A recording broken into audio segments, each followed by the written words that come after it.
خذها والفوق.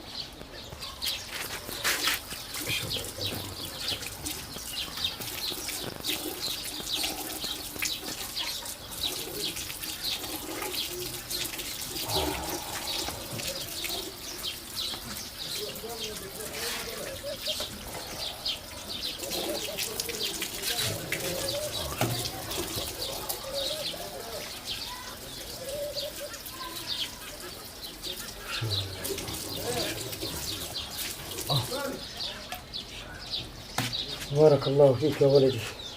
فيش لك المصلاة هنا؟ فيش هناك.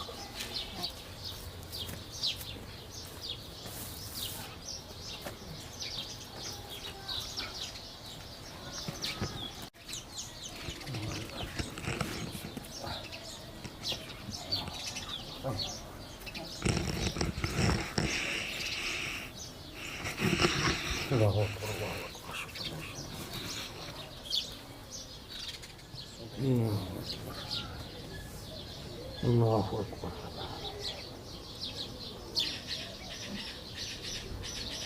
الله أكبر.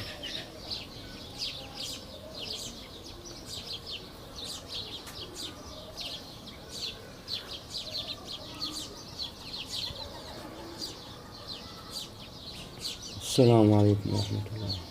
السلام عليكم ورحمة الله. استغفر الله العظيم. استغفر. حرام وناو. جمعنا ولد. جمعنا حبيبي. خلاص عاوز حاجة مني، أنا رايح المدرسة. رايح المدرسة؟ اه. ما صحتش أخوك ليه طيب؟ والله يابا صحيته ما رضيش يصحى. ما رضيش يصحى؟ اه. طب خلاص. روح وأنا هتصرف معه. نعم. توكل على الله. الله عليك.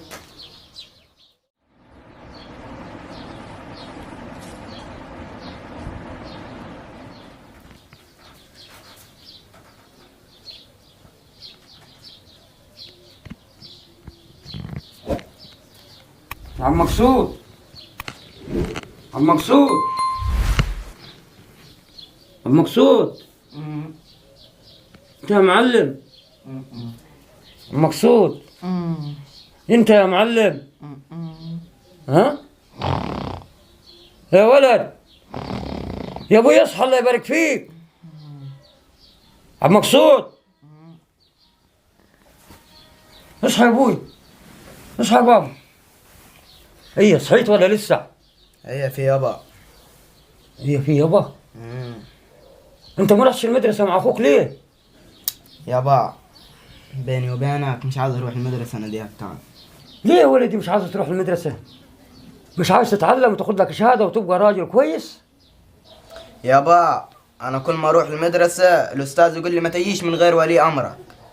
يبقى اكيد عملت حاجة غلط. قول لي بس عملت ايه؟ ما تخافش. ما عملتش اي حاجة يا ابوي، انت مش كل يوم بتشوفني بلبس خلق المدرسة وبطلع قدامك؟ ايوه صحيح. يعني ما عملتش اي حاجة غلط؟ لا يا ابوي. ماشي. طب انت بتروح المدرسة كل يوم. طب ايه في بعت لي؟ اقول لك الصراحة يابا، قول وما تخبيش علي. انا كل يوم بطلع من هنا بروح المدرسة، بس مش بخش المدرسة، بطلع العب مع العيال. وبعدين؟ اول ما العيال بتطلع بروح معاهم. هي دي الصراحة يابا.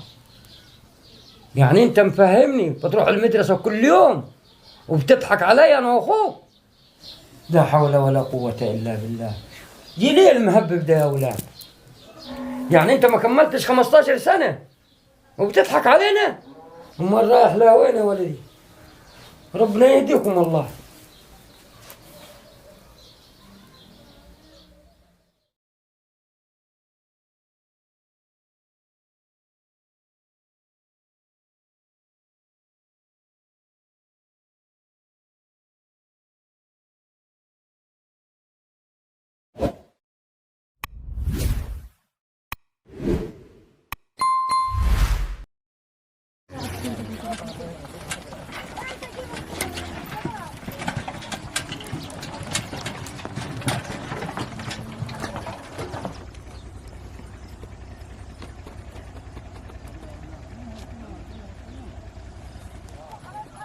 الحق يا صبحي، عنتر ولد عمك طالق بقرته في زرعنا.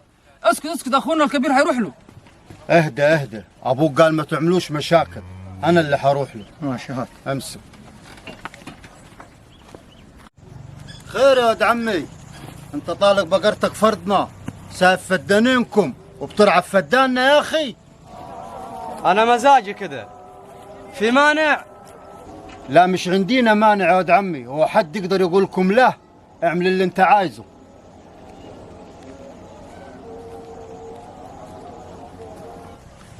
يلا زق عجلك انت وهو.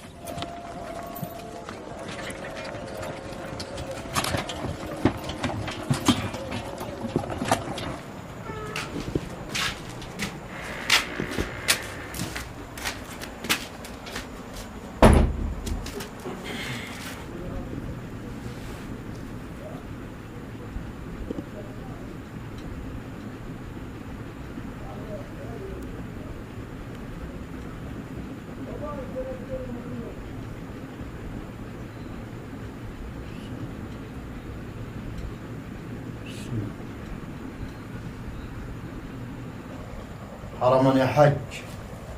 جمعا يا ولدي. حرم الحج. جمعا حرما يا حج. جمعا. خير يا ولدي، رجعتوا بدري يعني، ما لقيتوش مويه ولا ايه؟ لا يا ابو الموضوع مش كده.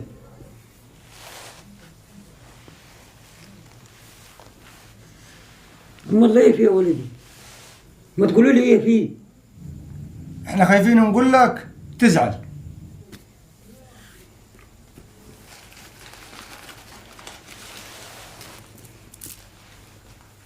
ما تقول اخلص يا ولدي، انت حتتحول. يابا انت علمتنا الادب والاحترام مع الناس، انت ما علمتناش نكذب، وانا هحكي لك على كل حاجه. قول يا ولدي وانا حسمعك. احكي لابوك يا صبحي انت. والله يا ابوي رحنا نسقي الارض زي ما قلت لنا، لقينا عنتر ولد عمي طالق بهايمه في ارضنا. عينيه كلها شر يا ابوي، ولما راح لاخويا صبحي رد عليه رد مش كويس. يعني ايه رد مش كويس؟ وقلنا له ليه كده؟ قال مزاجي كده، في مانع؟ واحنا كسرنا الشر ولمينا بعضينا ورجعنا عشان انت علمتنا كده. لا حول ولا قوة إلا بالله. وبعدين فأخويا وولده ما كفوهوش اللي خدوا مني؟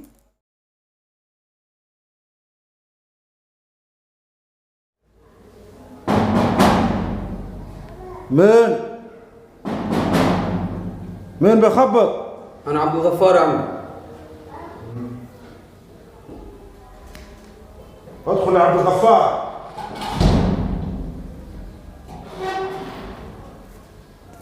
ازيك يا عمي؟ اهلا يا عبد الغفار. خير يا سيد عمك؟ انت عامل ايه يا عمي؟ كويس؟ اهلا يا سيدي. خير؟ عاوز حاجه؟ خير ان شاء الله يا عمي، ابويا عاوزك ضروري في البيت. والله اللي عايزني يجيني، انا ما بروحش لحد، وبعدين ابوك مش على رجله واكسر حنه. حاضر يا عم، والله اللي تشوفه. ولا اقول له روح قول له لقيته مش فاضي بيغسل في الجراح.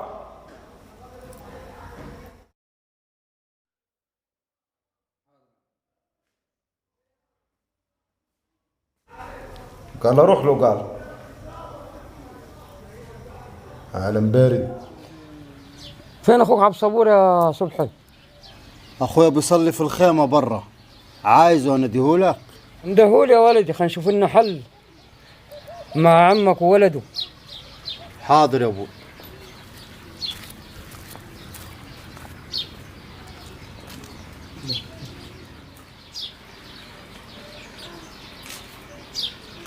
اهو جاي يا حاج.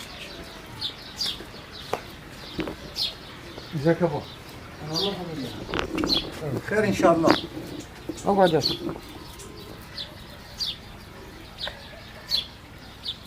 اسمع يا عبد الصبور يا ولدي، احنا بعتنا اخوك لعمه ما جابش نتيجة معاه، عاوزك توصل لي خير، تقول له كلمة ابويا ضروري عاوزك. يمكن يلقى لنا معاه حل الراجل ده.